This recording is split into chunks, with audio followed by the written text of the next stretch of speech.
for 6 o'clock. The bill to toll. Okay, 6 o'clock. Call to order. Pledge of allegiance.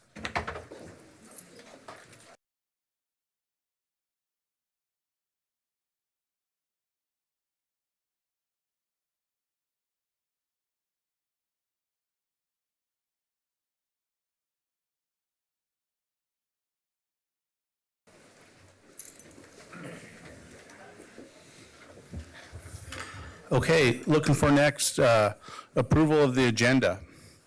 I move to approve the agenda as presented. I'll second. All in favor? Aye. Aye. Any opposed? Next up, school recognition. Bruce. Thank you, Chair Morris. In an effort to recognize students who achieve excellence in high school activities and academic programs, tonight we have the opportunity to acknowledge the South Albany High School volleyball team. Principal Alan Stearns will be sharing their play-by-play and accomplishments on the season.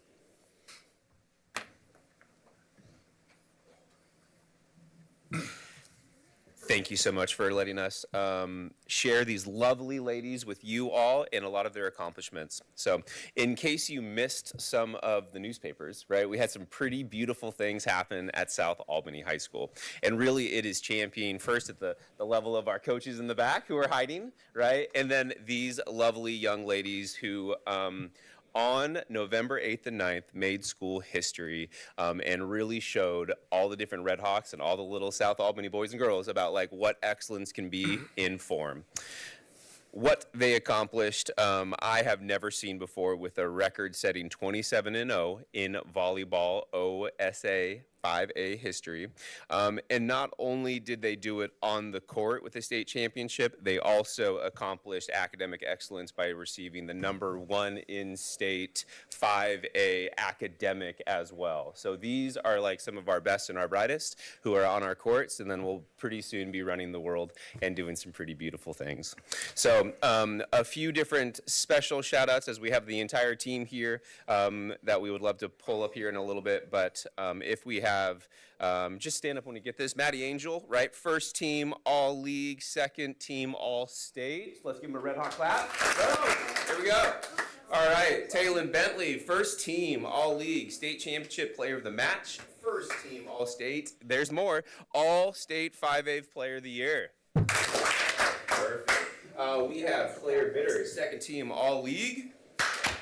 We have Taylor Donaldson, first team all-league, first team all-state. And then we have Lily Porras, all-league honorable mention. Audrey Webb, second team all-state. And Kaylee Cordell, second team all-league. And then everyone else, a quick round of applause to our coaching staff in the back. Led by Kayla Weirman, who received not one, not two, but 3 different awards for her dedication to these young ladies and her sport and her school. She received All-League Coach of the Year, All-State 5A Coach of the Year, and the OSAA Coaching Excellence Award. So it is just so nice. Thank you so much for giving us a chance to share some of the accomplishments of these young ladies, and just watching their achievement was just a really exciting thing. So thank you so much. I think we want to have everybody come up for a picture. Yeah. I thought you left my mic off. I wonder why that would be. I got to see probably more than half of your matches. I think there was a Monday night match that was a really tough call for me. I'm supposed to be here, but I'm not sure I was. And so perfect seasons are incredible, and they're so uncommon, and what it takes and what I observed from all of you was just your complete commitment to each other and to the task. A lot of hard work, great sportsmanship. Seems like you enjoy spending time around each other, and that always helps because you're on the road a lot. You generally like each other. As mentioned, that your efforts and your success will sustain positive momentum for years to come at South Albany and in the community. I just salute you for that. And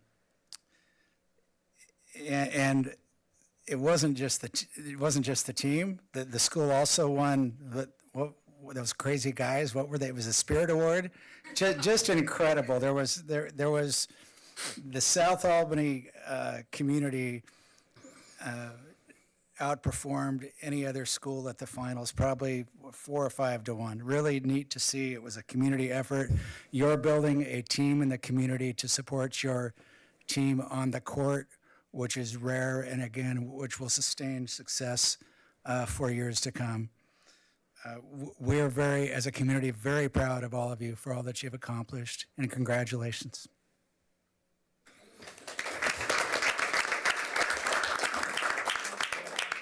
Gather. I think we want to do a photo op. Yep, Yeah, right in in the the center. horseshoe.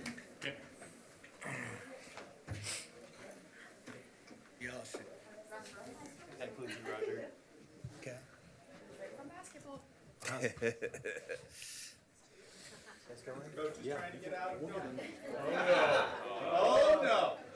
They're calling you over. It's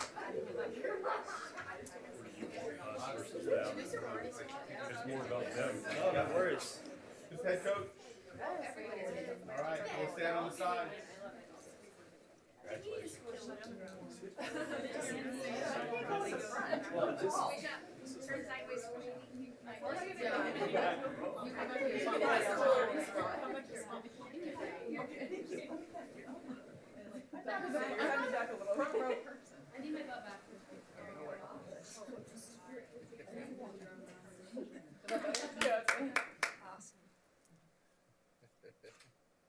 One more with a 1. Everybody, 1.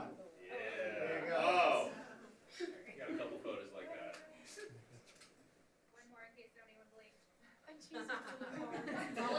Congratulations. Very cool. Oh, I just got an elbow to the face. Thank you all for coming. Appreciate you. Just go stretch after basketball. Yeah, real.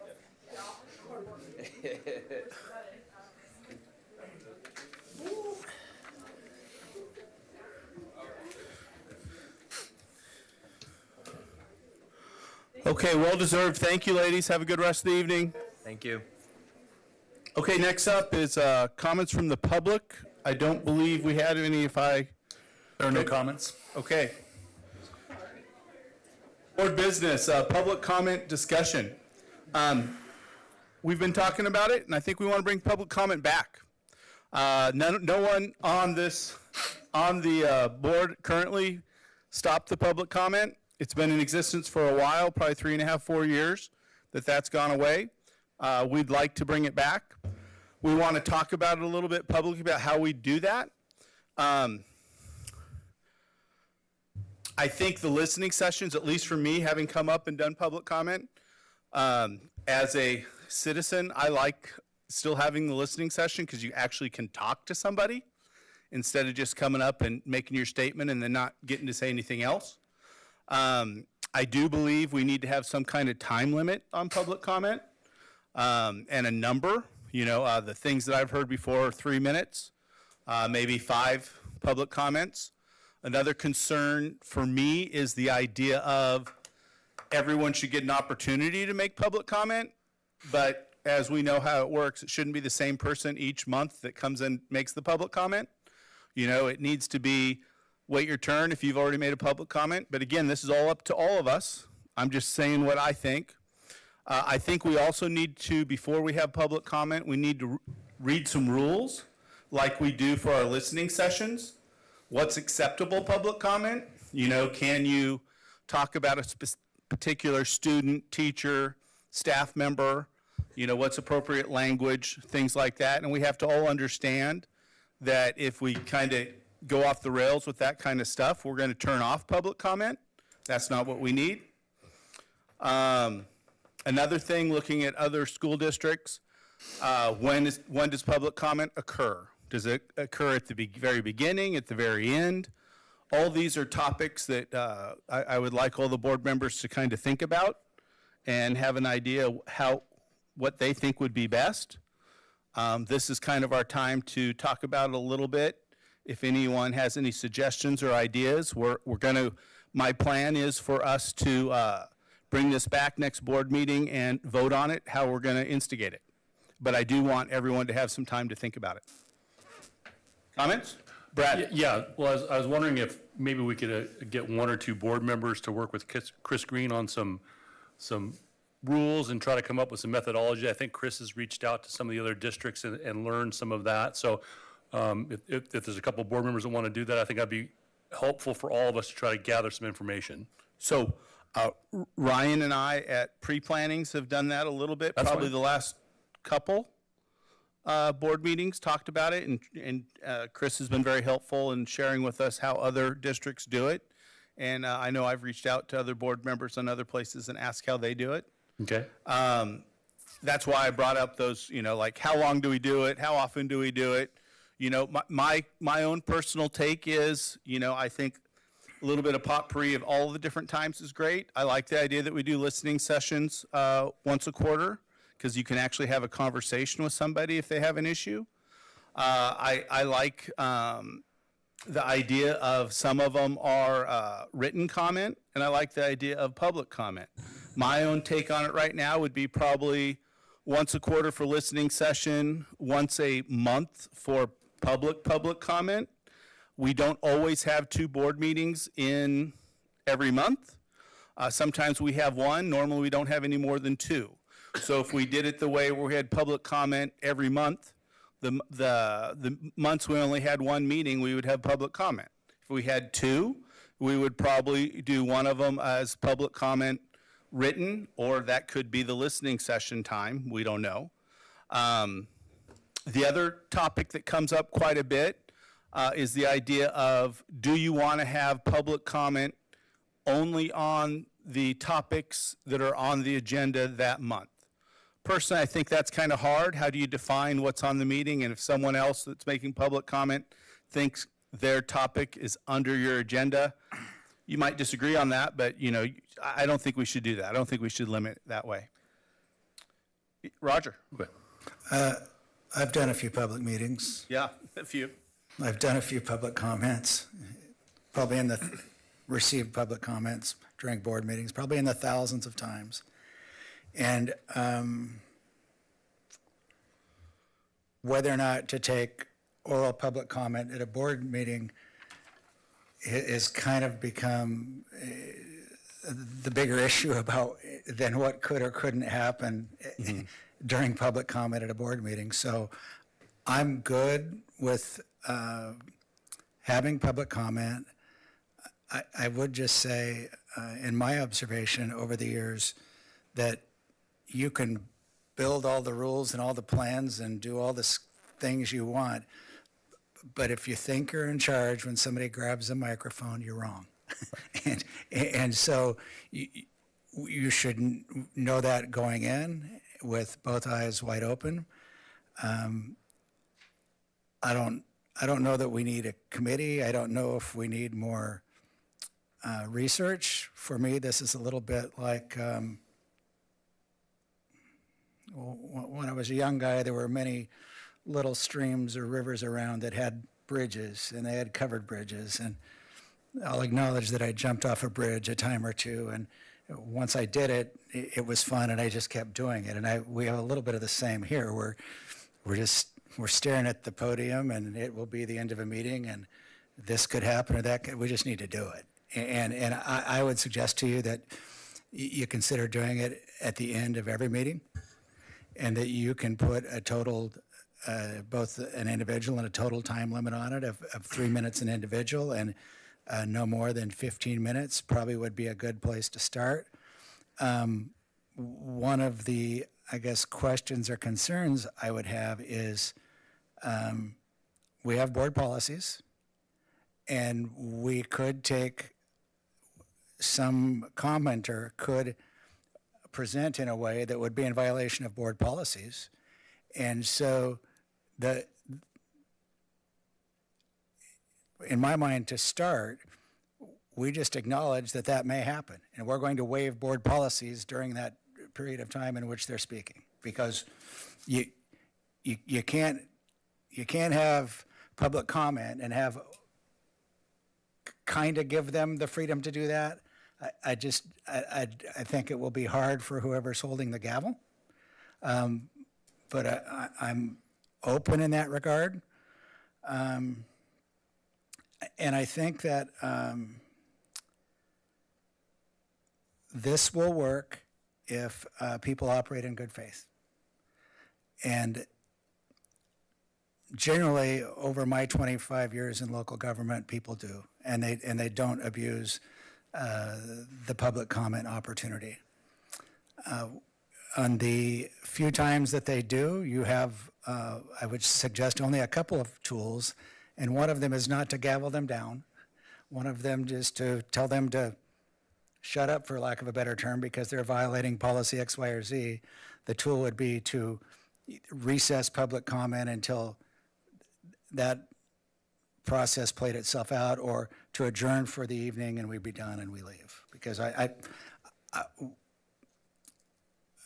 couple of things for me when I became a board member was, it was and is very important as to how we conduct the public's business. That people are watching us, and that we do that in an honorable and professional manner. And so you're now throwing a wrinkle into that where the end of it, at least, could be something other than that. But the risk of that happening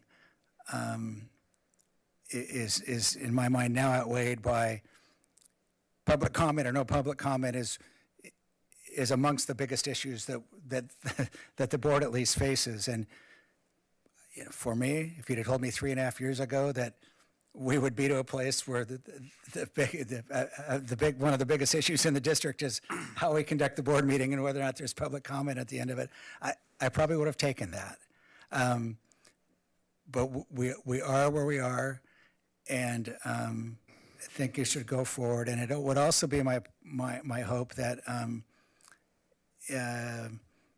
it in fact decreases what at times has been an adversarial relationship with some of our partners, and gets us working better together as a team so people can feel like they've been heard. So I would suggest that you just put it on the agenda for the next meeting at the bottom under public comment, and you take it, and we'd be ready to roll with it. I would say before I was on the board, or before the majority of the board was on this board, I attended to some meetings and was denied the chance to have public comment, to be able to speak. I think it is a valuable tool to hear from the public.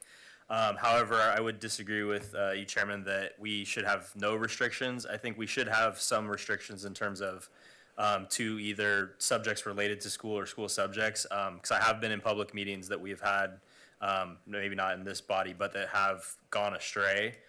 People either grandstanding, refusing to give up the mic, talking about issues that are in no way related to schools or maybe even the state, and yelling at people, refuse to leave, such. So I would think there should be some tightening of what can be discussed in terms of related to students, school, administrators, something like along those lines.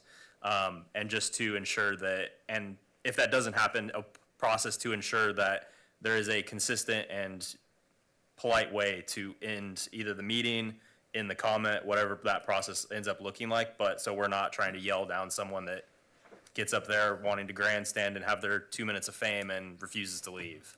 Yeah, unfortunately, I think we're going to have to be able to cut the meeting pretty quick, cut the mic. You know, hopefully people will be responsible, but I think we need to be able to do that. I think we need to set the rules out there. But, you know, like Roger said, that's one of the dangers of public comment. I think it's very good. I think it's useful. But the reality is when you give someone a mic, you don't know what they're going to say. Right? I mean, that's just truth. We're dealing with humans. Yeah, and I think as long as we're transparent about that process, that if the person in front of you gets up and starts ranting and raving about some topic that is not related at all, that the people after them know that you're going to ruin it for them because the meeting will end. As long as we're transparent with that. Yeah. I mean, I guess, yeah, I would say we need to keep the topic, to the school district, right? Yeah. So, but we don't want to get into the police of, is that on the agenda? Is that a financial issue? But, so I want to make it easy to police, but there's definitely rails that are, this is about school board business. I like the idea at the end of the meeting when I was a staff, I wasn't paying attention when they eliminated public comment, so actually I don't know why that happened. When I was a staff member here, they had it, and I always thought it was I didn't love the idea that somebody would get up, they'd usually give some sort of an impassioned concern that they had, usually regarding their child, experience that their child had, and then the board would kind of look at them, and they would go about their business that had nothing to do with what that parent just said, and I always thought that felt a little dead. And so I think to put it at the end of the meeting, it allows you to, if you want to go follow up with the parent, it allows us to not just go about our business, but rather process what we heard and see if there's something with staff that we need to do. I think the end of the meeting makes a lot of sense, and you can cut it off, right? At that point, if it gets out of control, you can cut it off. In the meeting, we all go home. You don't have to worry about regrouping and getting back to business. So I do think the end of the meeting makes sense. And I'm surprised at how much legs this issue's had. It hasn't seemed like that big a deal to me, but man, it's had legs, and some people care a lot. It keeps coming up to the point where I feel like it's almost a distraction. It comes up so much, so. So another concern I have is the idea that we have to be able to take public comment, not just from people that are here, right? And so there'll be some technical learning curve with that, unfortunately, I assume, but we feel like we can do that at this point, I hear. So that's excellent. So we're going to have someone on a chat site or some area to accept that, and we can put that out. Oh, sorry, to jump in here. I was going to ask about the tech thing, but thank you for clarifying that. And then I agree with Ryan that one of my biggest complaints about the way the public comment is done is that it's a monologue. We don't have the ability to interact, which is why I really like the listening sessions, and I would strongly favor keeping those. As a matter of fact, I would fight for them because I think it's a great tool. And at the end of the meeting, we would have the opportunity to follow up with a parent or something if there's an issue that we could talk to them about and see if we can't get some more information. So I kind of like the way that looks. I guess I need to be clear. I don't know that I am constitutionally capable if I hear something from a patron that causes me to have questions or concerns, or if I think that they've created a record that is incorrect in engaging in that. So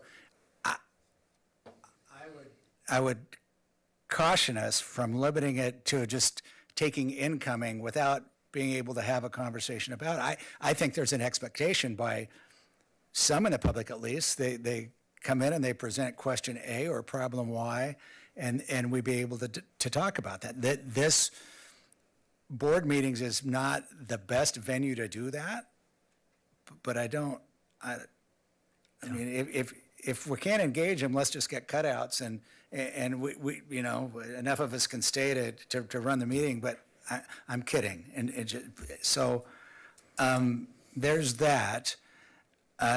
And based on the concerns I'm hearing, if you will, and the desire to keep it on point and on focus, thoughts about starting with invited public testimony, where that somebody would want to address the board, and they would run that by the chair, and they would go over what it is they wanted to talk about, and the chair then would either approve or not approve that. And I think that would address, put the better opportunity for management that meets the legal criteria that we allow Zoom testimony as well. If you knew in advance who they were, you could queue those things up. That's not necessarily my preference. I mean,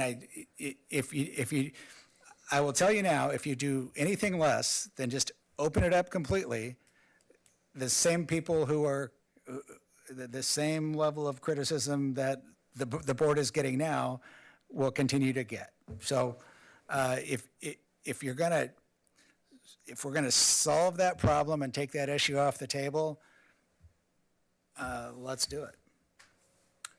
Mr. Chairman, Go ahead. Board Member Wilson had posited the thought that we would have 2 board members work on this to come back with a framework. There's a lot of ideas. I would ask that you guys consider that, and that gives us a couple people to work with around tech, policy, and the like. any changes that we would need to make policy. Do we need to vote on something like that? Would that be the best procedure? Pick two. Or just the chairman can pick two? And I'm okay with that either way. I just didn't know procedurally what we needed to do. Is anyone fired up about being part of the two that does this? Well, I just don't think it's that complicated. Yeah, I don't either. The next story is going to be, we're contemplating taking public comment. Yeah. It's just not, I mean, Pete and I meet already. We'll so work unless- something up that- Unless somebody else wants to do it, we can just do it in our normal meeting, right? Unless somebody else, and then wants to take my place, I don't mind, but otherwise, we're meeting anyway. Yeah. To plan the agenda, so. I think just the main discussion point would be if there is any restrictions and where during the meeting it is located. Sure. Those are the main two ones, and then we can always adjust later as we need to. Okay. We'll work with chair and vice chair. so I have a question. So at our next board meeting, will there be a item at the bottom that says public comment? Probably not the next one, probably the one after that. Because I think the next one, we would have to Adopt policy. adopt the policy, and then we would be able to, Well, if we adopted policy early enough in the meeting, could there still be comments at the end? Just a question. I don't know the answer. My recommendation would be that we bring back a policy with the procedures and how we're going to notify people in the public of how public comment is going to work, and that it's agreed upon. You can approve the policy, and then you bring it forward on the next board meeting on the 27th in February to have public comment. Yeah, because if we discuss and change If you rules- don't change the policy and we And give don't get the enough notification, messaging right, yeah. then Yeah. it's just going to get more complicated. Well, And sure. so that would be my preference. Because if we bring it back and then tweak whatever we bring back, then the people that came to speak won't have been given notice of those tweaks or changes or won't know what the rules are in time. And so I think that's right. I think we get it settled and then move. It's one more 2-week period. I don't think it's gonna break anybody's ability to speak.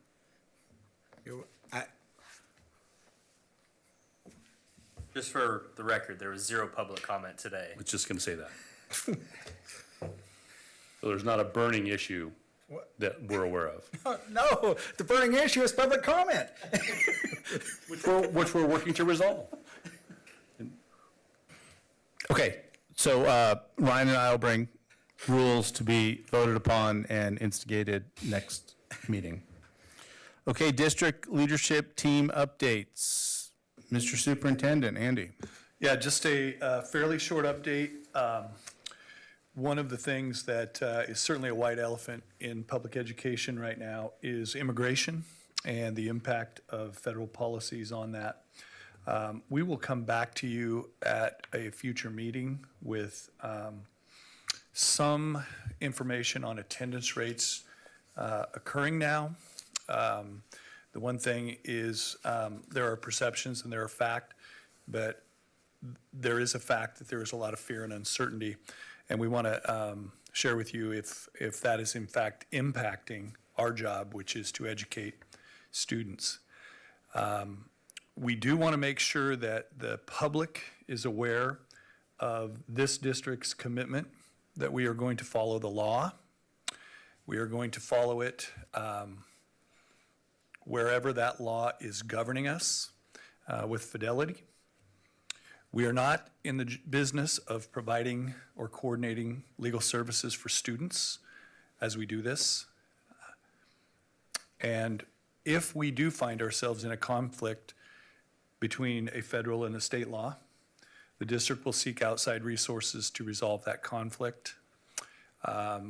We did sit through a meeting today, and we found out that for example, some of the sanctuary laws were not necessarily in conflict with our ability to follow the law, and we will continue. I came to this district because the board had committed during COVID that they would follow the law. We will continue to do that. As far as the other things that we have to announce tonight, we have a tentative agreement that we reached with the classified union. We met last Friday.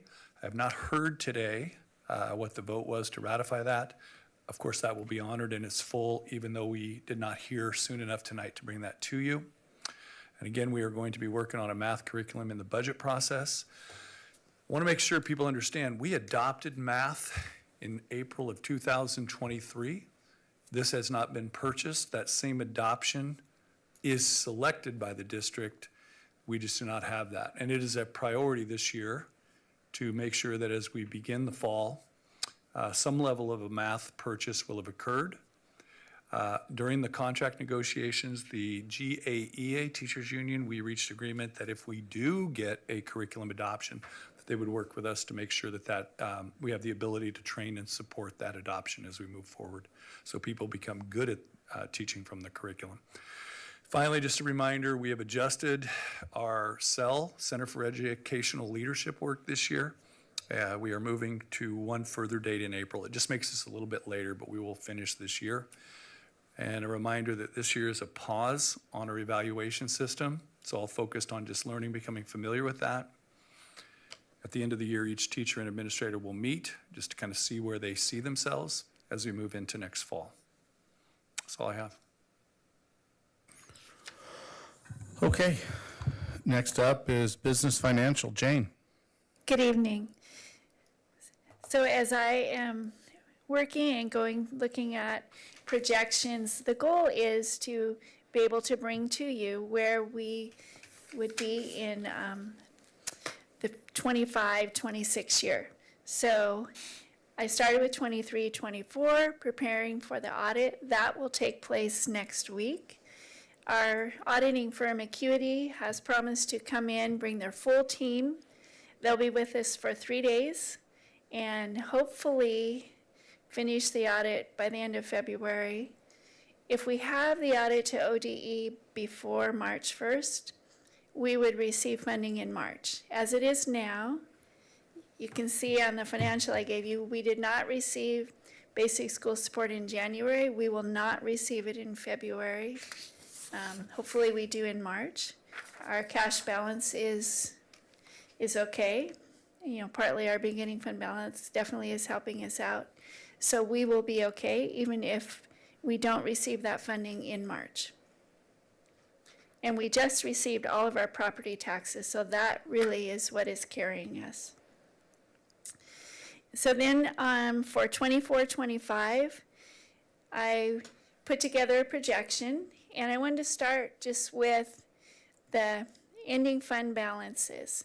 I'm projecting we end up at the 8%, which is the board policy. So we started the year with 15.9, and remember that number is not audited. So that once we have finished audited, if there are changes to that, we'll update that number. And then I'm projecting we end at 11.2 million, which is 8.4% of the general fund. So that includes adjusted salary schedules for the strike. It includes some of my best guesses. You know, there were a lot of changes through the bargaining process, increases to committee pay, increases to the number of committees. So that's my best guess that is our total cost and where we end up. And Chris, you go to the next slide. For the revenue, the property tax came in, and I increased the property tax from year to year by 3.5% because that's kind of historically the way it looks. And so I'm projecting we end up really close to that, 32.4 million. Interest, I always just guess way low because interest is outside the basic school support, and so it is funds that help us balance. And so I project we're going to end up around 2 million. I had budgeted only 750,000. I did that intentionally. Basic school support budgeted 81 million, and there are adjustments to that. On the financials, you would see them. So we have our second period ADM, which I'll get to that in a little bit, but I believe our basic school support, because of reduced student count, will be reduced 672,000. And we are going to be paid at the 23-24 ADMW. ODE always allows schools the highest of 2 years, the current year or the prior year. So we will be paid on prior year because prior year is higher than what I project 24-25 will be. So that is a reduction of $672,000. And there's also a reduction in here of $850,000. Those are funds that come to us through the transportation grant. So we pay bus leases, we purchase buses, we get to add all that cost to our transportation report at the end of the year. We get back from the state 70% of that total. So that's kind of my guess at what will be transferred back into the bus fund. And we're looking at purchasing buses. Dave and I talked about that. We'll be bringing you more information on that later. But that does sustain us. It pays the leases and helps with purchases. And so the net revenue after all the changes, my guess is we will be 1 million lower than budget. Okay, Chris. In revenue. In revenue. Can I ask a question? Yeah, Roger, go ahead. Can I ask 13 questions? yeah. Maybe 12. So is the million short included in your top line number that was on the first slide of being? Yeah, Okay, so thank you. yeah. I'll defer my next 11 questions till the speaker's done. Thank you. Okay. So for the expenditures, like I said, it has I think the impact of our bargaining contract. And I'm assuming in my projection that the classified accepts our $70 a day bonus for the 6 additional days. And that cost for the additional salary, because they get their salary plus they get the $70 bonus, is about $780,000 for those 6 days. And then substitutes, I shared with you before, I underestimated that, under budgeted. Last year, we spent $2.4 million. So, and we're kind of on track to be about the same. You know, the strike actually helped us as far as subs for the couple weeks. So, that's where that is. And salary plus payroll costs plus benefits plus subs is 92% of the general fund budget expenditure. So that's where most of it is. I get to keep going? Sure, if you have another question, Roger. So how much, what do we get per student? What's the amount? It's like, I can tell you, $10,000? 10,300 something. Yeah, And so, 10,830. and you're now projecting fewer students for the year? Yes, Is that projection, or have you moved that number down since the start of the year? Or is, yes, this is based on the second period ADM. And so I actually looked back at prior years because ODE will take our second period number and subtract from it and do a cumulative projection, and then they will adjust our funding. And it's usually an adjustment of about a negative 120. And they do that because high school seniors, the second semester, maybe they go half-time, they're going to college, so our number always goes down. And the average for Albany is about 120. So I subtracted the 120 from the second period, and that number is lower than 23-24. But what that number gave me is our base for my projection for 25-26. did the closure of schools in November have an impact on attendance and enrollment in December and January. And Jane, you can jump in here. We eliminated those on the calendar as student contact days for enrollment, ADMR. Right, so the days that we were out did not count against our daily attendance average or our enrollment. The question would be, in the days that we make up, our attendance is about the same. So far, on the first day, it was within 1 point of average.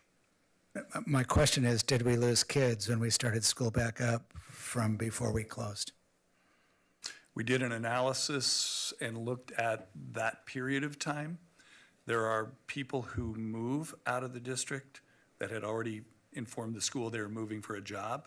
There were a few, and I can't remember, it wasn't very many. In terms of transferring out, Not or- returning because of the strike. It was a Oh. very small number There were at like- that point. there were like 6. Yeah, it was not a very big number. So where did because the value of the number's like 60, 70 kids, where did that delta come from? Just, we had less kids show up at the beginning of the year? I think we need to do some investigation as to whether or not those, is there a churn with kids? Are there more leaving than are arriving? Those kind of things. Is there a slow attrition? But there's students moving in and out Sure. all the time. So Chris, if you want to go to the next slide. I wanted to kind of see and understand the population of the students where we were seeing the decrease. And it is definitely kindergarten, elementary that have the smaller class sizes progressively. And you'll see when we get to the high school slide, they actually increased except for freshmen, because the change over the last 4 years now has reached the freshman class. But kindergarten dropped over a 4-year period, 42 students. If you go to the next slide. The 1st through 8th went down 163 students in the last 4 years. And then the high school overall actually increased 18. The freshman class went down, I think it was like 93, but the 10th, 11th, 12th increased. So that freshman class will roll next year and cause a decrease. And so I was telling Andy, we just need to kind of look and evaluate to help us project better, because it's in the elementary classes where maybe parents are homeschooling, private schools, but if they get to high school, maybe they're coming back more, or it's just that they have left in those elementary classes, and as that grade rolls up, we are seeing smaller class sizes, if that makes sense.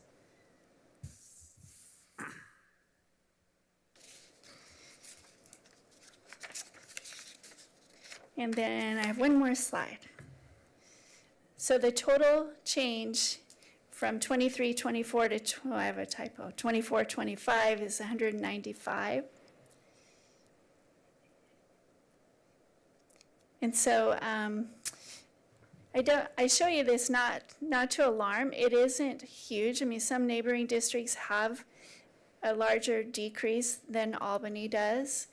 And the 8620 is my projected for 25-26, and that will be our floor for that year. So if this year is lower, we have 23-24 to fall back on, and so it makes it into a very gradual decrease and financially manageable. And that's an ADMR number, not total students. Correct. ADMR is generally lower. Questions? I have more questions left. Go ahead, Roger. Well, if you go back to your first slide again,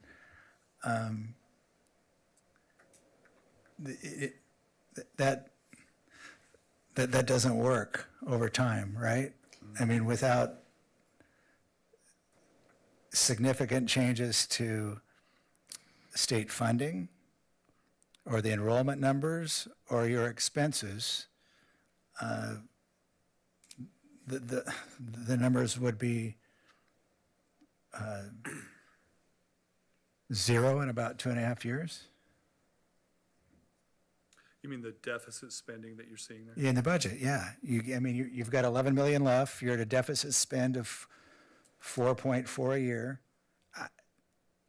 and so that it doesn't work.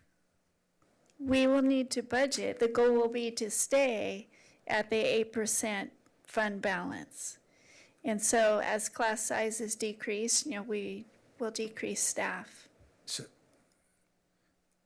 So barring positive changes in one of the three things that I talked about, you're going to have to eliminate, not you, I guess we, the budget committee, in a proposed budget, will have to eliminate $4.3 million from the budget in expenditures going forward next year. Yes.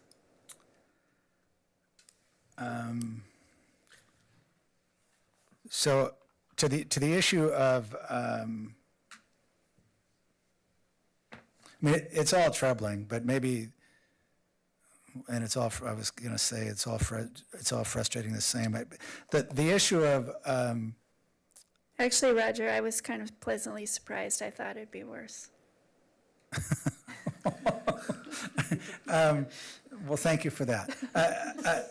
So to the issue of the continued decline in enrollment, do we know if the kids are here and that they're choosing not to send their kids to this school district? So Rob did a study on And that. so we will share with you, last year, I brought to you guys a capture rate, which is 5 years ago. You take the live births in this area, then you check how many of those as a percentage are actually coming to our schools. Prior to COVID, it was 91%. Since COVID, it's been about 81%. So we will, because that is going to be a primary factor in budgeting, we will share that out with you, the last 4 years of history and what that looks like. So we don't have less kids. We have less kids coming to public school. Yes. Right. So the simple thing, I guess, I would hope the five of us would direct you to do, Mr. Superintendent, is figuring out why they're not coming here and fix that. Get them to come here. Simple task. Just like that. I mean, it seems like that would be several different issues, right? So have we done any survey work? We have not.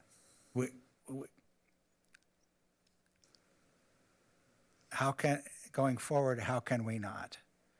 I think it's a worthy suggestion. This whole thing doesn't work unless we're growing the base back up. And it's important that we listen to parents and students who are in the school system, but it's also important to know why they're not sending their kids here and what we can do to rectify that. I mean, that's its own report card for us. And I hear that, yeah, we're down, but we're not down as much as other districts in the state, and that I can't put an asterisk in the budget saying not really as bad, and we can spend that out on something. I mean, we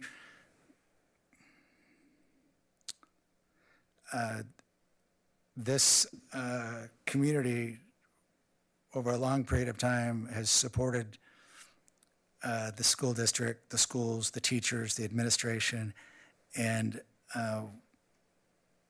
we should do what we reasonably can to get ourselves back on track. We can't control what anybody else is doing. We can't control what new mandates may or may not come down from the state, but our performance as a district every day, collectively, ideally, we would position ourselves in that we were an attractive place for that 20% of students to come back to us. Absolutely. I think we can do some surveying. Typically, we have the best access to people that are already here within our system, and so we would have to think about how we did that. I think also, Roger, we should be prepared that there are going to be some factors that are beyond this district's control that are shaping some of that. Go ahead.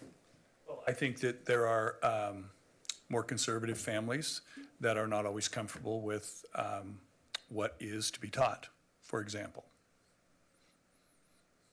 If that's the case, we should attempt to engage and get that real data in a scientific manner. And policymakers at all level need that information, because we all are only as good as the information we get. And right now, we just see trends that are Yes. concerning and bigger budget problems. Brad? Thank you. I remember that survey when Rob Saxon did it, and it projected an increase in number of students, and in fact, we got a decrease.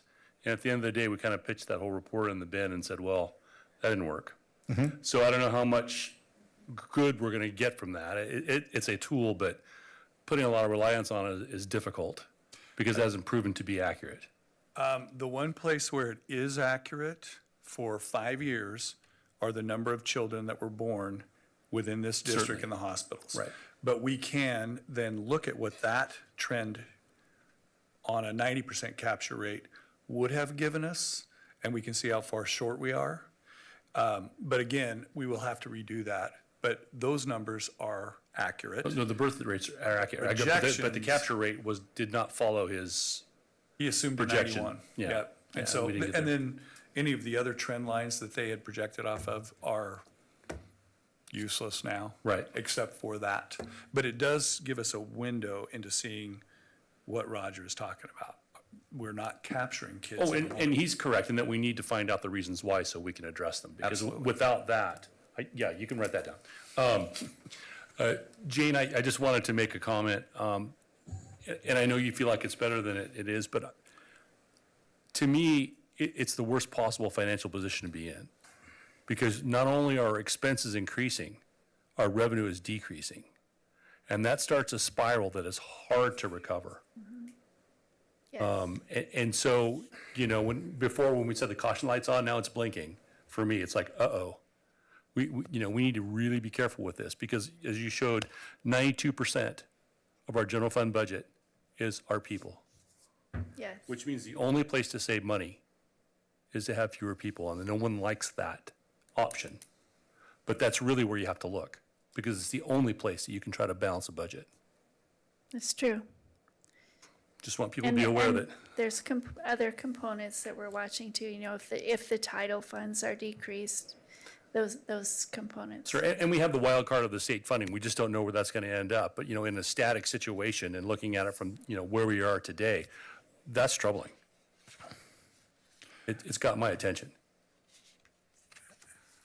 I would add that the federal funds are also a wild card. They have typically not been something we generally could count on a Title II grant, a Title I grant, those sort of things, and now those could be in flux.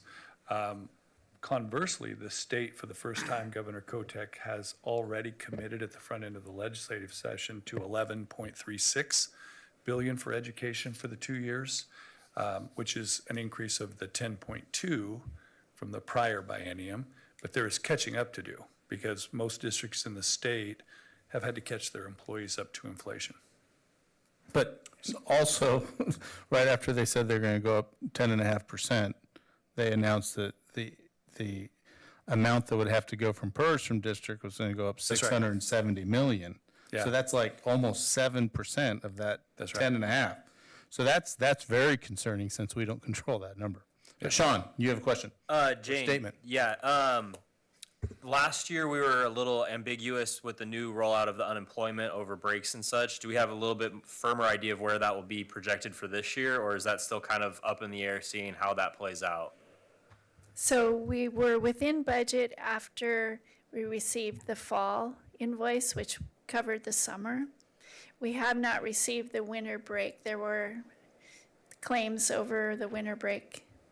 So after I receive that invoice, I'll know if we're still within budget.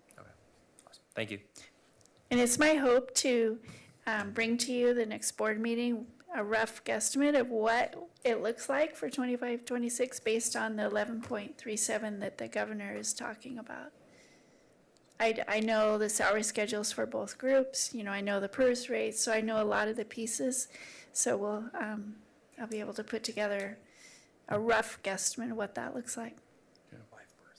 Okay, any more questions on this by any of the board members?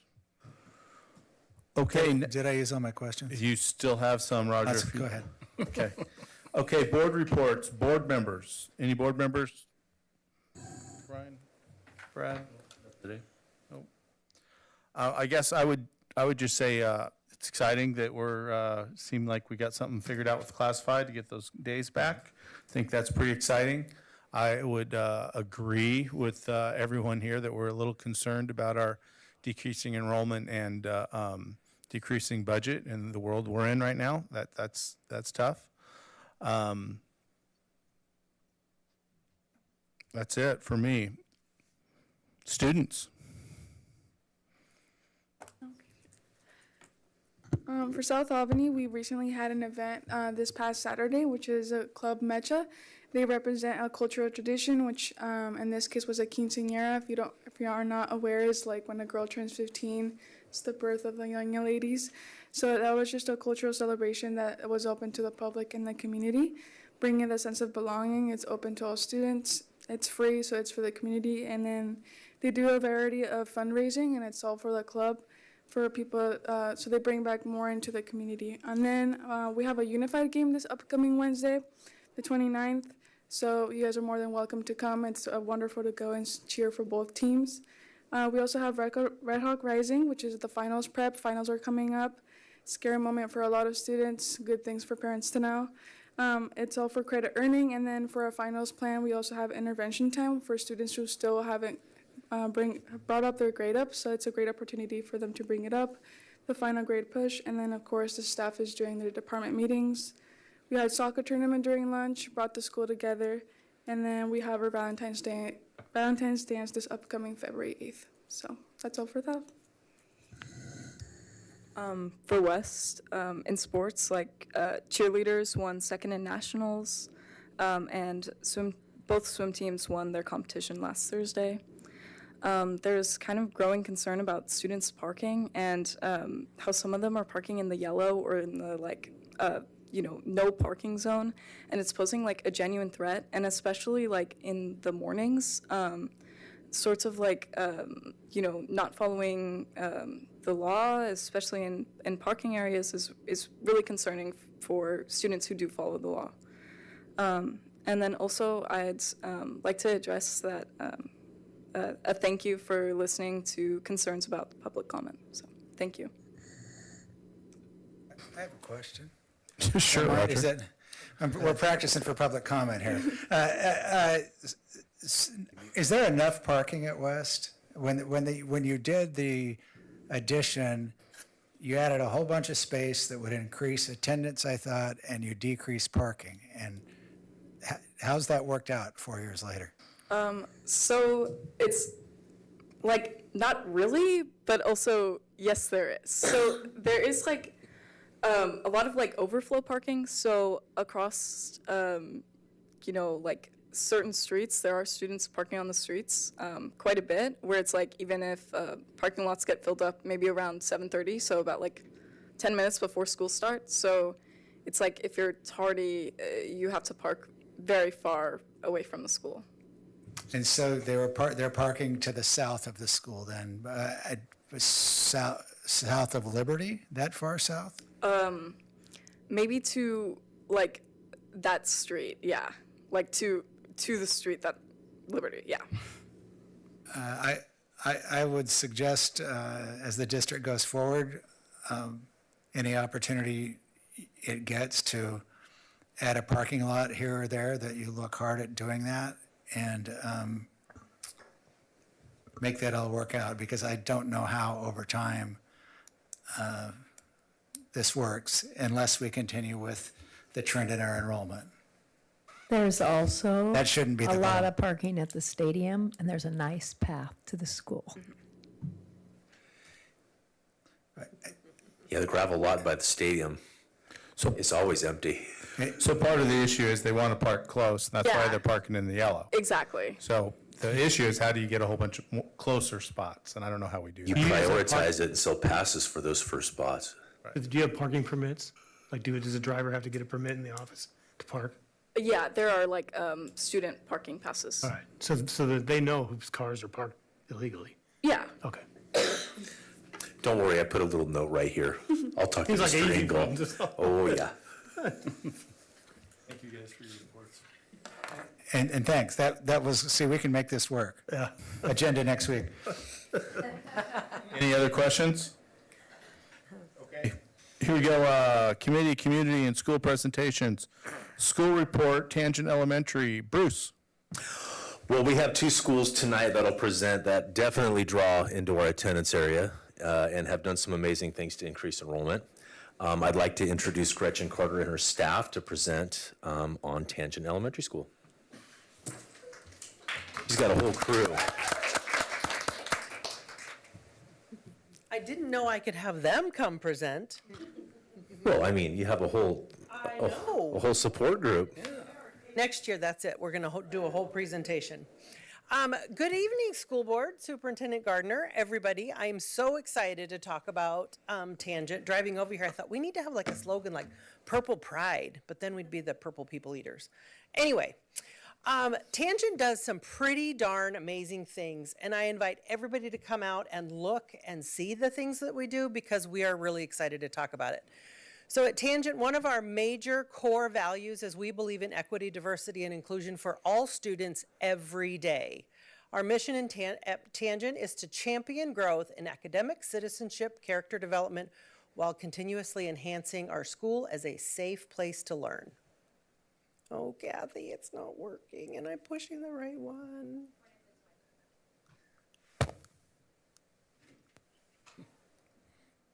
You could just hit the space bar. Click.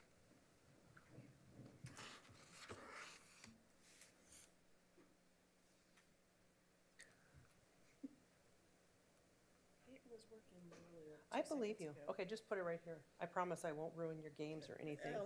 Okay. Switch to, you know what? I did this last week too because I'm.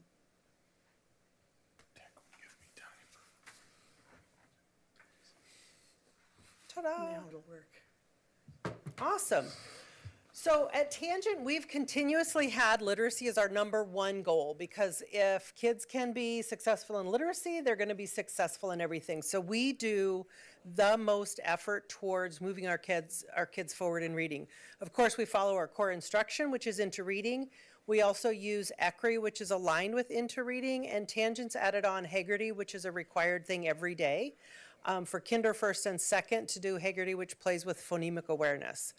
And this makes sure that our kids get all of their grade level content. Then for every single grade level, I'm not supposed to say it now, but we focus all of our staff into each classroom during the day so that we can supplement with interventions that meet the specific need of every kid, as well as a small group instruction focusing on the big 5, phonemic awareness, phonics, vocabulary. Fluency is missing, and comprehension. This is really challenging this year as we move through this literacy process because we no longer have an MTSS facilitator, and so that then puts a whole new layer of effort on other staff. Our second goal is math. Our focus at Tangent is on number sense. We want kids to make sense of what they're seeing. Does it make sense? Does it look right? Our goal is not get everything correct, but we want them to have the right path to get there. Not that we want them to get it incorrect, but it's important they understand how they got there. We continue to use a very clever way of differentiated math groups. If we're going to put all of our staff focus on literacy, we do not have a lot of staff left to support for small groups in math, so we have a way of configuring our math groups to make sure teachers can see groups that are similar, while students are working on really high engagement activities out in the classroom. We purchased a math intervention tool this year to give us some more resources, because math is an area that's lacking everywhere. It's not that Albany hasn't found it yet, it just doesn't exist on how to do a good job of math intervention.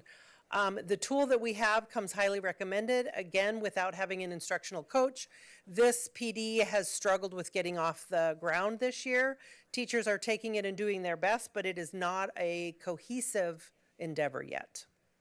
Our third goal continues to be social emotional learning, with a focus on physical aggression. We moved from problem solving last year. We realized we had just a few kids that had some pretty significant physical aggression. Those are not showing up this year. We really believe that when students know what the expectations are, have predictable routines, and when I say predictable, they are the same every day, all day, in every classroom.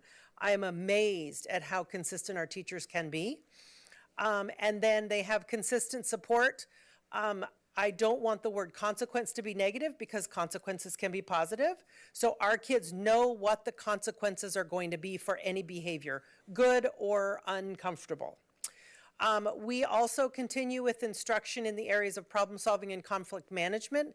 We pull those lessons from a product called Second Step, our foundation modules, which is part of PBIS, and then SEL curriculum we have with the district Sanford Harmony, but teachers have really enjoyed the Second Step this year. At Tangent, students are very clear on how to seek help and get their needs met. And when they ask for something, we do our best to support what they need. If we can do that, then they can keep their day focused on a day of learning. So we have some special lunch groups, we do some social groups, and again, that SEL dedicated time that is taught every day, and sometimes more than once a day. There's an opening and a closing to every day. Positive behaviors, interventions, and supports is that PBIS model, and that's how our school functions. We don't have a staff meeting, we have a monthly PBIS meeting, and everything we do is run through that PBIS team. Our early literacy focus, again, we take all of our staff and we funnel them into something called a flood model. I think I made up the word, but I didn't make up the concept. So the first hour of the day is focused on kindergarten. Every available adult goes to kindergarten and every child gets intervention. Some of them might be on a computer or an iPad. Some of them are with the classroom teacher. And then we have 3 other adults in the room at that time teaching small groups, so every kid can get one. Our kindergarten is twice as big as it was last year. We're seeing a lot of growth at Tangent, so we're excited about what our kids are doing and that we have people to meet their needs. We also then move to first grade, and first grade gets all of those same people. Then they move to second grade. You probably can guess where we go after that, third and fourth. One of our big goals that we would like to do is to rehire for our instructional coach position without having that leader to drive some of the MTSS work, the IPS and the SST process, is a ginormous hole in our school this year. Our other key priorities, I can't speak enough about the PBIS and everything that we do through that. Clear and consistent expectations, even for staff. But then staff has ownership about how our building runs, and anybody can correct a problem when they see it. But we do, and we have done for several years, the same structures. And I invite you to come out so I can walk you through and see what some of those are. We have a strong vertical alignment from kinder, even preschool, to 5th grade, because our teams are a K-1-2 team and a 3-5 team. We don't have a third grade level team, so we have to do 3, 4, 5 together because we only have one of everything. So that team works really well to make sure that our kids have consistency through that team. Again, I cannot speak highly enough about the staff. We have incredibly qualified staff at Tangent, and they collaborate, and the teamwork is amazing. We do hard things every day. Next steps, we're excited about the growing students at Tangent. We've increased about 10 students every year for the last several years. We're pulling kids from the new Henshaw development, which is south of Albany. And There was something else about the growing of students. We were at, I think, like 98 kids in COVID when we came back in 2021, and now we're at 2024, 25, and we're up to 150. We're going to just keep doing what we're doing because we're really happy with it and kids are successful. Some points of pride and promise. I think everything I've said already has said how proud I am of everybody at Tangent.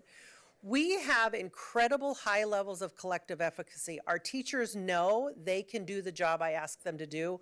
And if they don't know how to do it, they know that I will get them that support. They also work together when somebody's new on staff and they don't know how to do a running record. All of a sudden, there's a primary team meeting every Monday morning. Nobody told me about. I guess I'm not invited. There better not be food. And they're working together to support our new first grade teacher. We have incredibly effective behavior systems at school. Again, PBIS school-wide systems. Our teachers are skilled at CHAMPS. It runs everything we do, even assemblies. And we have continued high level of structure throughout the school. Kids know that they're expected to do that every time, all the time. Limited staffing, but we're trying not to let things fall. So everybody on staff is picking up a little extra piece of the MTSS, the dean, the coach, the counselor. We have a great student leadership team, and I say this about teachers. When I have to cover in the office because we don't have office staff, or if I have to cover in a reading group because we don't have staff, I know that there's going to be an adult out there that will help problem solve and make a decision. Our school doesn't falter because I'm not in the location that needs the help. We're increasing our parent engagement this year. We had Science OSU kids come and make some alligator pee. I'm sorry you all missed that. Family math night is coming. We purchased a product so we don't have to come up with the activities. We just need to run the math games. We also have an annual literacy night, and this year we're adding an art and author night in the end of May to showcase the art kids have made and some of the writing. What questions do you have for me? Can you explain the sentence? By May 2025, students that are performing will make at least 45% towards individual stretch growth goals. So that sounds like it's missing a word in there. Which word? I mean, I know every word in that Is that goal 1 sentence. or goal 2? Well, they both are in the same, but that's goal 1. Okay, so it's the kids that are in the yellow zone, so kids that are not at grade level, and kids that are in the red. We want them to meet their stretch goal. They're not going to make a year's worth of growth, but iReady gives us a stretch goal for them. And so those two groups are the kids we focus on for 20% and for intervention and for individual problem solving because we want to figure out why it's not working. Those are the kids we really want them to meet their stretch goal. Of course, we want our green kids to make 1 year, or our kids who fall in the green zone to make 1 year's worth of growth. And if we continue to do what we're doing, they're going to be okay. But we focus our interventions and our extra support on those yellow and red. Okay, so after the performing, it's say below grade level. But I still don't fully understand 45% towards individual stretch growth goals. So when we made that goal, when we first learned about iReady, we were coached in our ILT meetings that we make incremental steps. So last year it probably was 35% of those kids or some smaller percentage. And we have this goal that goes on for 3 years. So we want that to increase to, of course, 100% of those kids would make that growth So goal. 45% refers to kids, not Correct. scores. Correct. So only 45% of your kids will hit their goal. stretch goal. Yes. Okay. We want that to be 100%, but that's how we were Yeah, coached I to got write the goal. Okay, thank you. And I'll fix that typo. Yeah. Roger, do you have something? I do. So in the spirit of our previous conversation, do you get families and/or kids coming to your school from that newer subdivision area? Oh, absolutely. So my question is, do you get them showing up and then saying thanks but no thanks? Oh, absolutely not. People show up in our preschool program and then they fill out they fill out transfers to stay at Tangent from their neighborhood school because they like what they see when they're there. So some of our, it's interesting to look at our last 3 last 3 preschools. So those are second graders or when we opened up preschool. And we've had about 8 transfer students each year that have stayed with us because they see what we do at Tangent and we do really good stuff. Well done, thank you. Come see it. So normally we have some data here, shows us how we did in the past and how we did in the future. Do you have some of that? Are you sharing some of that with us today, or? So my understanding was they changed the format of our PowerPoint because we love to talk about data, and they wanted to remove that and have more of the social element. And it was one of the last 2 school board meetings where you got access to all of that data. And then they also do a MASD, how are our students doing? What's that funny acronym? That the district level meets on that. And my understanding was they were going to share that with you in a global perspective, and we're not bringing that in the individual anymore. Am I correct? That's certainly not what I want. I can see that that's what happened, and that's what happened last meeting too. But I'd propose that maybe we went too far, if that's, the pendulum went too far that way, because I do think a little bit of data would be. We're exactly where I dreamed we would be. Yeah. We're talking about kids and people I hear and you. growing enrollment. And so we did have the conversation, as I remember it. Ryan, both you and I expressed some concern that we were just getting data. Too And the much. presentation was just reading the data to us. And Yeah, 100%. we all could just go through all of the data on a Saturday morning over coffee to But get. I felt like Sunrise and our first 2, Sunrise and Tequila Central, had some data. And then last week, South Shore, now they don't have any. So I feel like at some point, a little bit of data to none happened. But maybe I'm wrong about that. Because I agree, I don't want a whole bunch of iReady scores, but I'd like to know what percentage of your kids met their reading benchmark last year. Just Well, in quickly. our fall scores, so we did September scores, and if I were to show you those would be beginning of the year, and we know those Right. aren't the best. So then we missed a few weeks this fall. So even our winter scores, we were really worried about. I would have loved to have shown you, while missing, 2 weeks is Christmas and 3 weeks for the strike, how our students still made incredible gains. I would have loved to have shared that with you. Okay. But I was, We definitely don't want to get buried in a Look, bunch it's, of data. it's my fault. I'll be there on Saturday and I'll bring the data when you have coffee, so let me know when. Yeah, Great. I'm sure you have it. It's just a work in progress. Fi, are you interested in state test score data and what the improvement goals are from where they're starting to where they want to end? Yeah, kind of me, like for context, it's like, look, last year, only 43% of our kids were reading at grade level. So we're focusing, and then we think this is why, so this is why we're doing what we're doing. You know, or Oak Grove might wander in here and say, 85% of my kids are reading grade level. I'm doing something totally different. So that basic, hey, this is what. Understood. That level of data, right? I don't need a big deep dive. We'll fix that. Okay. For me, that's only 20% of the board does. Whatever these guys think. Thank you. Thanks, Gretchen. Work. Great presentation. You bet. Thank you, staff. Okay, school report, South Albany High School. Bruce. I'd like to introduce Principal Alan Stearns to discuss the amazing things going on at South Albany High School. He gets 2 times at the podium tonight. He does get 2 times at the podium. Wow, that's pretty lucky. He will henceforth be cut off from the microphone after tonight. He'll be very disappointed, I'm sure. We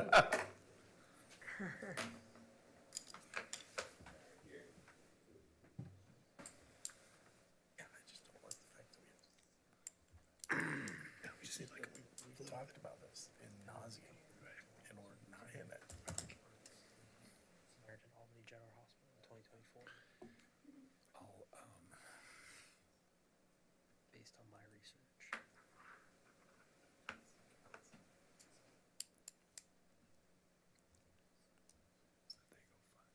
Look at that.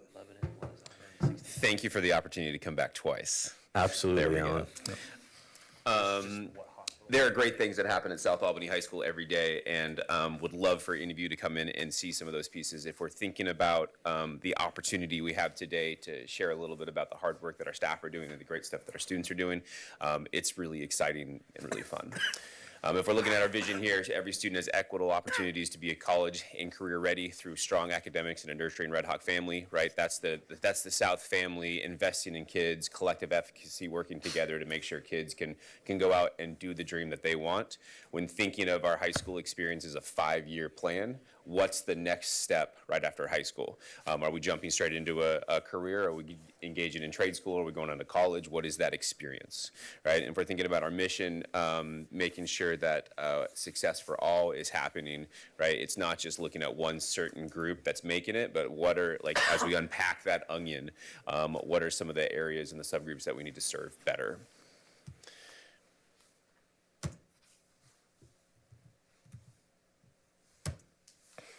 If we're looking at goal one, the march to graduation is on.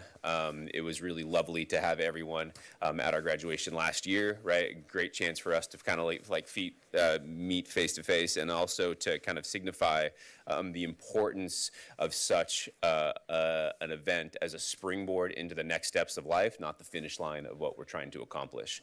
So if we're thinking about some of the data in which we're trying to unpack and unravel what we're trying to do, our last ODE report card was at a graduation rate for our 4-year completers at an 86%. So in that idea of continual self-improvement, of building up to that A+ caliber school, we are striving for an 88%, and that really comes down to like increasing credit opportunities for kids. So if we're thinking about some of these different pieces, right, South is going through a lot of change right now in a really positive way. So it's really exciting to be there. And part of that work is shifting to the block schedule. So just by doing the block schedule shift, which is hard, right, and that has been our one focus. How do we adjust to the block at South? How do we increase those credit earning opportunities where a student can only earn 7 in a year up to 8, right? So increasing just those opportunities alone with the caring support of staff, we hope to see strives, right? But it's not just that, right? And any of our staff members who have taught in a 7-period day and adjust to an 8 or to a block schedule will know that it takes a different set of skills and practice and patience, right? And so we're leaning into our AVID strategies to see what levels of engagement can we have students be the producers and interact with their information together collaboratively with dialogue, so that way it's not the teacher delivering instruction for 90 minutes, but students interacting with that. So that is part of our piece as we're looking to increase. Also, if we look at our MTSS structures for On Track, we are starting to look at what are our benchmarks for our 9th, our 10th, and our 11th and our 12th grade, right? And then what are we specifically doing as actions, intervention, and support for when students are not meeting the credit expectations at those various grade levels.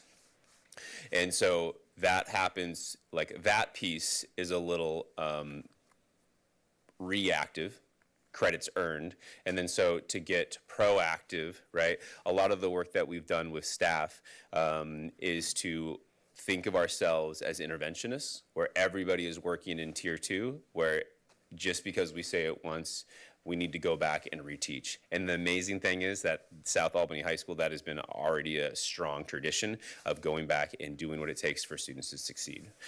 So as we look through these grade book, we're seeing like who are the folks that were within our yellow range, right? If we're thinking of our MTSS triangle of what do they need and what levels of small group support, right, within that classroom, and those reteach opportunities, what does it look like?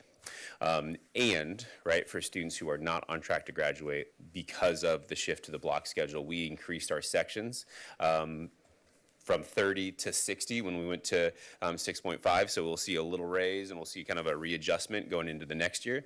But all of those additional sections were invested in intervention experiences, such as study skills, right? So for 11th and 12th graders not on track, study skills is an expectation where students were required to go in, where they can both get constant support, time and presence in place, right? And then also work on credit recovery if that's part of their process. And so as we're looking at some of our data pieces, right, it's both like living off of the report card, right, and then also like as our instructional coaches with our AVID approach goes through and does wicker walks, right, we're seeing evidence in action of kids doing the work, right, reading, writing, interacting, and collaborating, right, and then obviously our cell investments have led to more admin walkthroughs, right, to allow us to look at and have specific conversations for the different domains that we've engaged in, right, which is both really fun and really challenging to only talk about student engagement or only talk about purpose or only talk about climate and culture, but it's like stretched us to the degree of if we just have this to look at, where can we go from here? And then teacher content times and PLC, right? It's just such a valuable time for our staff to get what they need to meet with their colleagues and do some of this work, right? So our PLCs have been a strong driver in what we're doing here. Goal number 2 would be 9th grade on track, right? We want to make sure that we have a strong foundation within that Red Hawk family, and then also to make sure that we're establishing the foundation that we want students to have and teaching explicitly what are our expectations. So this is a fabulous process. It's been, adopted in many different districts across the state. We're partnering with our Center for Educational Leadership, our high school success, to kind of get our emphasis and our focus on 9th grade on track, because that's where the research shows that you're like 3 times more likely to graduate if you're on track as your 9th grade year, right? So super, super important to have that strong foundation. And so as supports to make sure that we're meeting these expectations, right? So we have our Red Hawk 101s. That's primarily where a lot of our sections for transitioning to the block schedule went into, was investments, right? So that's a tier 1 upstream investment where everybody gets this opportunity, right? So that teacher can be that 9th grader's champion, right, for that academic year, right? And if they need additional support moving forward, we also have Red Hawk 201 and some of our study skills environments as well. Once again, different opportunities for kids at different places, right? And what they need is like the definition of the work that we're trying to do to make sure that students can move forward. If we're thinking about flight, right, we're introducing advisory and it's our advisory session, apologies, and it is the opportunity for us to go into student expectations, right, and then also career readiness. So once again, for 9th graders coming into our building, it's a challenging piece where we have different cultures from different buildings coming into one. So, once again, we have an opportunity to create community as a 9th grade and have a really strong bridge from 8 to 9 to allow for that success. So we have a 9th grade team. That's our core team, where we have members of math, English, social studies, and science coming together to review how students are doing in our 9th grade, right? And we also have our Take Flight Summer Bridge program, where we had we had a number of students coming into that experience. We have staff members there who are present, and they do a lot of really intentional work on how to make sure you start high school off strong. And this was a tier 2 outreach where we were looking for students who were navigating different experiences in middle school, who they thought that they needed a strong adult to help wrap their arms around them for this experience. Now, I would go on a limb and say that every student deserves that opportunity, and all of our staff can be that, but this was a chance to show a little different outreach to make sure that these students can get that foothold into high school that they really need. And so similar before, right, our 9th grade success rate was at a 71%. We're striving for a 75%. And I think when you compare the rates from our 9th grade on track to our high school graduation success, you see just the level of dedication from our staff for getting students where they need, maybe not on the first try, but that's where it comes to be an interventionist, and there's the reteach, here's the second try and the third try, right? And so as we grow our 9th grade success, that will help lighten some of the load for years down, and then we can increase student opportunities for both trades and college, and to see what that 5th year plan will be.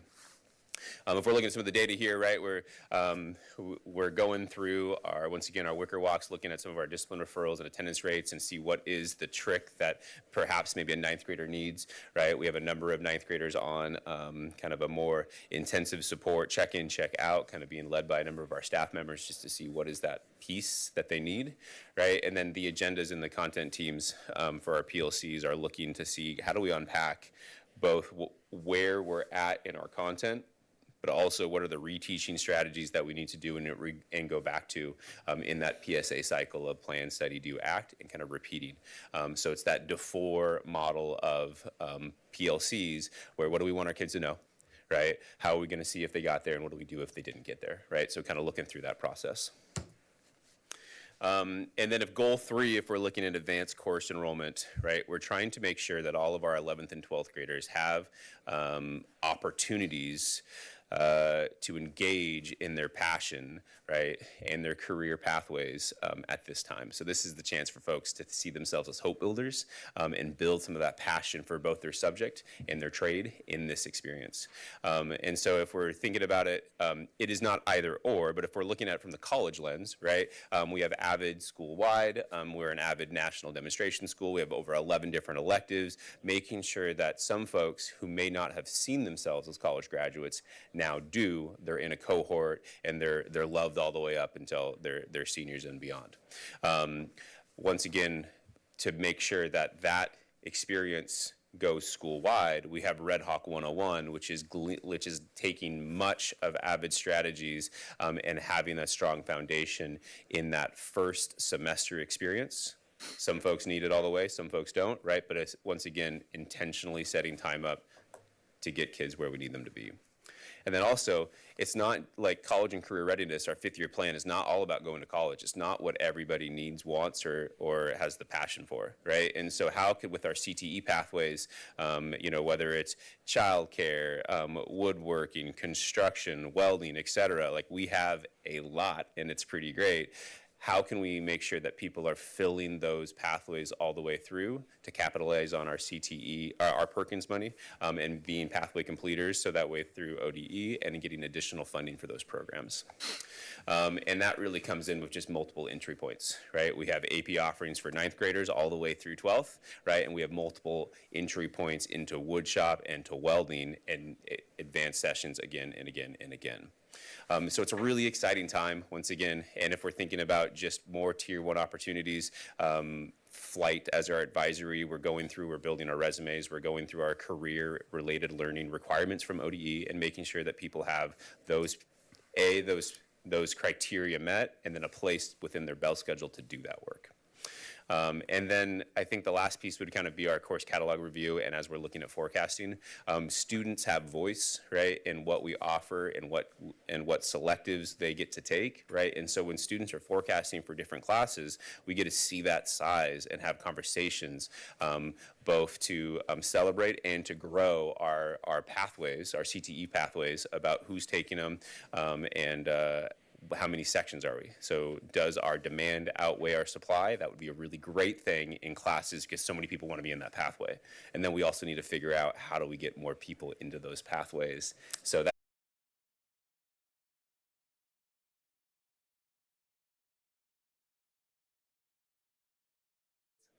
okay, right? Like finals are coming up. It's going to be, you know, they're stressors. Right, and stress has an opportunity to make us stronger, right? As long as it's the healthy amount of stress, right? So leaning into our strengths and the sources of strength campaign. So we're looking at building off of that into our Red Hawk Pride Week, so that way people both can celebrate how great it is to be a Red Hawk and also how we can get the help and support that we need.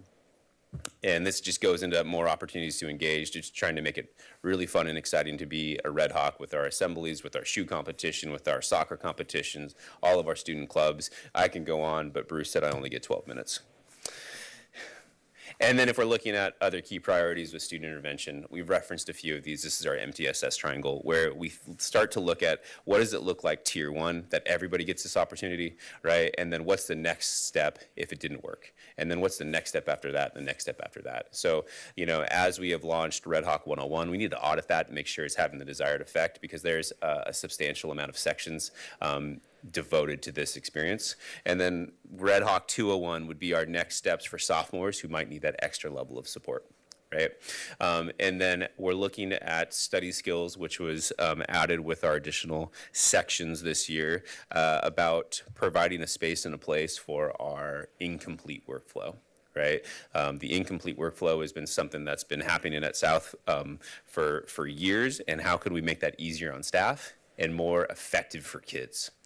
And then we're looking at some different opportunities at expanding our summer school programs to move away from the computer-based OdysseyWare programs and putting a caring adult in front of them and interacting with curriculum and content with their peers, as opposed to the isolation of this, right? And so that way we can see some different pieces and then exploring the opportunities for what like a 9th period night school might also look like for students to get some more, once again, stronger, higher credit earning at the lower grades instead of relying on that credit recovery program in our 11th and 12th.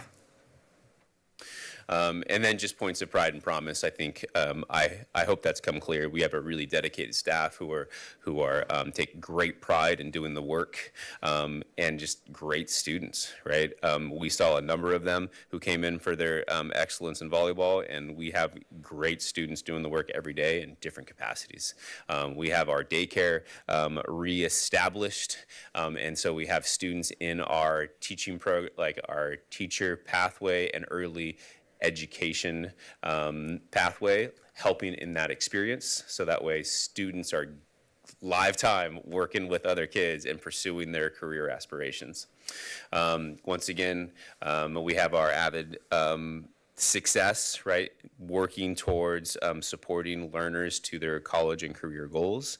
And we get to demonstrate that in our February 26th showcase, where we're looking at different engagement strategies. We're inviting various schools around the region to come visit and see our kids in action.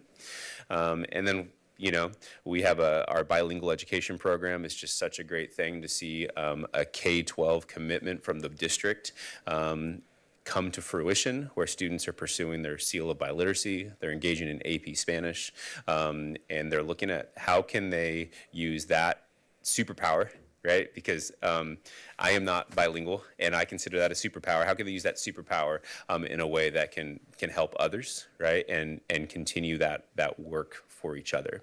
And then we're not saying we got it right. And the 9th grade success team is really humble in the work that they're doing, but it's really impressive. And they were invited to present at the COSA conference last June on some of the work that they're doing and the plans that they do. Once again, partnering with that high school success group. So, yeah. Questions for me? How can I help? I've got one. Yeah. So it's the graduation requirement for math is still 3 years, algebra and beyond, right? Correct. Okay, so, and we had a middle school present recently. Very few of the kids are at grade level of math there. So I would imagine that presents a problem being algebra ready. So I guess my question is kind of two-part. One, is your math department seeing that your kids aren't algebra ready? And if so, what are you doing about it? Yeah, I think yes. If you ask folks, they will say that. And then B, I think there's a couple pieces in which to unpack that. The reality is that the state says that we are required to teach algebra. That is grade level, and that is what we do tier 1, right? And then so how can we look at, there's an algebra boot camp in place right now for folks to, once again, within that 8th to 9th grade bridge. And then what are if we're looking in our PLC groups, what are the priority standards in which we need students to know to be successful and find and to interact within our math curriculum? Right? I think you could make the same question within our reading scores, right? And if we're looking across the nation, math is a challenging subject that offers a lot of opportunity for kids when they're working in different groups to access it, right? And so there was a really amazing, I'm not a math teacher, but domain and range, right? So I was in a domain and range lesson where students were able to bring in some of their own previous knowledge for the assignment, right? And anytime we can make choice and voice happen in a classroom, students are going to be more likely to interact with it, right? So just bringing in their own data sets of, how many hoodies do you have? What's your screen time look like on your cell phone? How tall are you, right? How many followers do you have on Instagram, right? Little things that make a big difference, right? And all 4 of those things are absolutely free. It's just a really creative teacher having a really great lesson, right? And so there was more conversation in that part than I have seen in many math classes in many other district, right? So I think our staff are eager for it, but, looking at, and if you talk to a staff member, I think they'll be really honest about, some of the challenges that they're facing and how hard it is to do that work. And when we're all balancing a budget, right, with curriculum, et cetera. So broadly speaking, your strategy is put them in algebra, make algebra accessible through excellent teaching and different strategies, as opposed to throwing them all in pre-algebra and trying to catch them up. Correct. Okay. We do not offer pre-algebra tier 1. We do offer some 8th grade boost and summer bridge. And then for special education, we have algebra support classes if anybody has a math goal. Okay. And so once again, that would be more core reinforcement than core replacement. Yeah, okay. Thank you. Yeah, my pleasure. Brad? So you're working towards the block schedule. How is that? You consider that a positive, and that's been a good move to, I know there's been some trials and tribulations, but overall, you think it's moving in the right direction? It was really exciting to talk to staff, there was a lot of folks who were like, yes, let's do it. Hey, we're ready to go. Hey, I'm pretty nervous about it. Hey, I think this is the wrong move, right? As you would see with any change in any organization. When we spent our entire in-service, a lot of time from the building level, focusing on how to find success and how to feel more confident in the block schedule. When we came back from our next PD, it was really exciting to see staff be like, oh, okay. Right. Yeah. And of course you might hear hey, it wasn't as bad as I thought if you talk to kids or adults, but a lot of folks were talking about the possibilities that it has to once again lean into some of that relational capacity, that culture, right. And that climate of that classroom. We can get to know our students even better in that big experience. Research is, the block schedule is not brand new, so other folks will say, hey, it's really hard in math or it's really hard in foreign language because we don't see them every day, right? But it can allow for deeper dives. And if we're thinking from a student perspective, I heard a lot of students say that, yeah, it was taking some adjustment getting used to 90 minutes, but that's why we don't take 2 45-minute lessons and slam them together, right? You weave in these engagement strategies to help bring our curriculum to life. And then once again, having to go to 4 different places in a day has been a benefit for students as opposed to going to 7 or maybe 8, right? And so it lightens the load in that regard. And then so with some planning, right, students know what they need to focus on for our red days and our gray days. So I am a big believer in the block schedule. Cool. Chairman Morse was a big proponent of aligning the grading systems with 8th grade and 9th grade. So when the students got to 9th grade, it wasn't this huge culture shock. I mean, it's still a big shock. Sure. But the grading shock was a big one. And Pete, weigh in here if I don't get this right. But have you seen that alignment is taking place and that the kids are coming in and understanding that they've got to complete their work, that they are more ready for high school now in the 9th grade than they were maybe in years past? So I'll help you with that one. Yeah, please do. So this semester will be the first time 8th graders and middle school are graded differently. So they haven't had the learning experience. The group of 8th graders coming into 9th grade will be the first time that has happened. So we haven't got there yet? But it was a trick question. Yeah. In essence, yes. Yeah, so Sorry, I thought we had already implemented that. We did implement it during the end of last year, but so this is the first year it's been in place. So none of the middle schoolers have been graded in a new way. They haven't advanced yet on the new system. Okay, understood. Sorry, that was a trick question. I like it. Go ahead, Roger. You passed. You're it's the only time the non-response is a correct answer. First, I have been on campus, if you will, in the parking lot, a lap swimmer at South for the last 25 years. I don't know if what goes on in the parking lot is any indication of what's going on inside the school, but your students are as well behaved as any time I've seen in the last 25 years. So you don't get all the credit for that, but you're standing before us, I'll give you a little. And it's just, it's refreshing to see. Just in my personal experience, I think there is a disparity in facilities and I believe funding for the music and arts programs at South versus other schools, including West Albany, but not just West Albany. I suppose you've not gone to other schools and taken surveys of what their funding levels are, but I've been out and about on Saturdays in the fall and the winter and seen band competitions, and it's stark. And your thoughts on what, if anything, we can do to fix that? I have an idea if you don't. Yeah. I would lean into your level of expertise and being in different places. I know that we do the best with what we have, and we have kids just pursuing whether theater or band or art and giving them as many opportunities as possible. In my last district, right, that was also a priority. So we want to make sure that kids, if we're thinking about sense of belonging, that oftentimes the band could be the place where they feel like they belong, or the choir, or the art room. So how can we make sure that those opportunities are as great as possible. And that might be curriculum, that might be more sections, that might be capital improvements, which is a little beyond my area of influence. Or just resources. And curriculum, resources, yeah.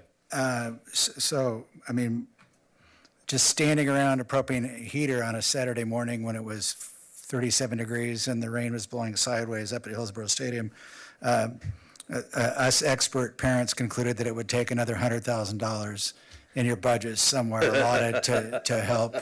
I like where your head's at. So,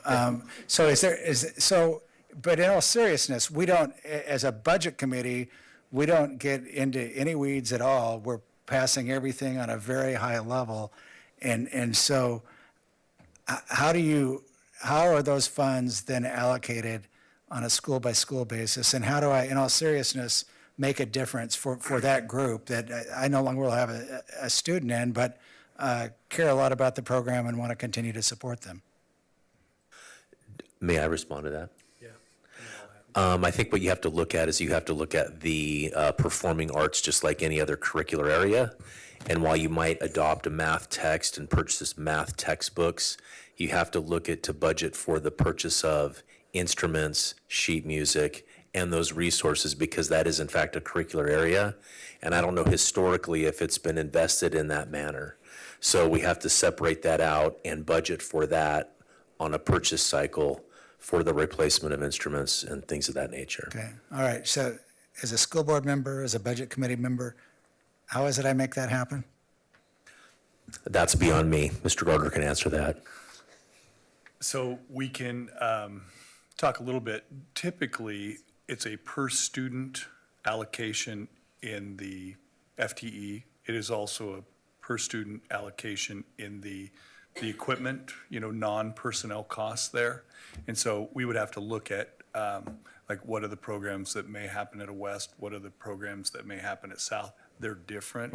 They're different arrays. They don't offer the exact same thing. So we'll have to see what that looks like. If you say these two have to be equal, then what does that do to That's not at all what I'm saying because they're two different programs. I'm saying that on the South, as I see it, on a statewide basis for what they're doing, their financial resources are at the bottom of that list. And I just, like it was important for the volleyball group to get the resources they needed to be competitive and excel to whatever it takes them.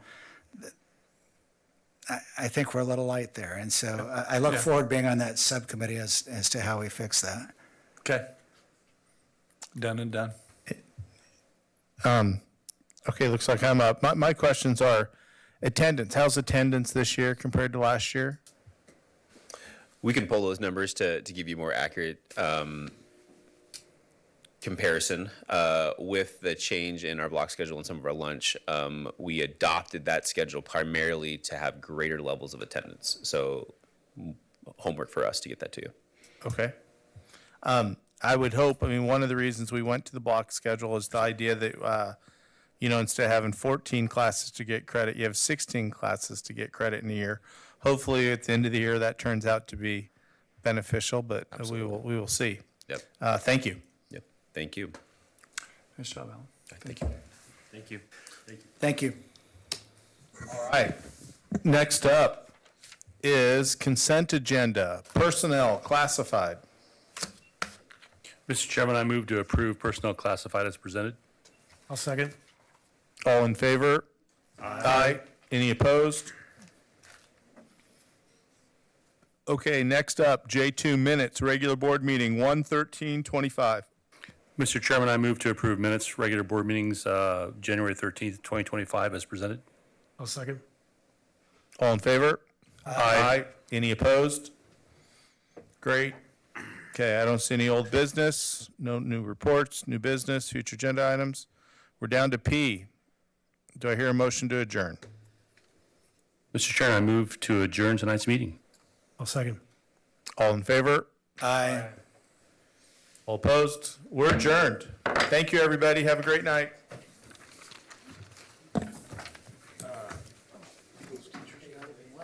Andy, do you think the data exists? How many total kids between the ages of 5 and 18 live in Albany or live in